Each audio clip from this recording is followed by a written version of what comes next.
এই চ্যানেলে সম্প্রচারিত সকল খবরই সচেতনতামূলক এবং শিক্ষণীয়, কোনো কিছুই প্রভাবিত নয়।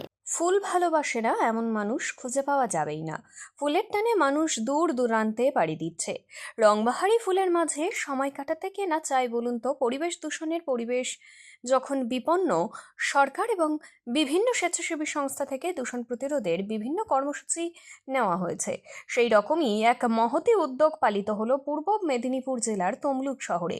ফুল ও পরিবেশ মেলা শুরু হলো তমলুক শহরে। তমলুক ফ্লাওয়ার লাভার্স অ্যাসোসিয়েশনের উদ্যোগে তমলুক বৈকুণ্ঠ সরোবর এলাকায় আয়োজন করা হয়েছে ফুল মেলা। মেলার উদ্বোধনে উপস্থিত ছিলেন তাম্রলিপ্ত পৌরসভার chairman Dipendranath Narayan Roy, vice chairman Leena Mavai রায়, প্রাক্তন বিধায়ক ব্রহ্মময় নন্দ, স্থানীয় কাউন্সিলর সহ অন্যান্যরাও।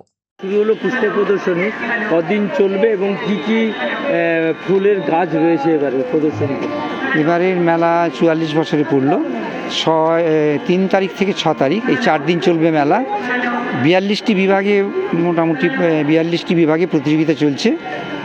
আর আছে চন্দ্রমল্লিকা, গোলাপ, dahlia, cactus, succulent, orchid, bonsai, greenhouse, এই সব বিভাগ নিয়ে আছে।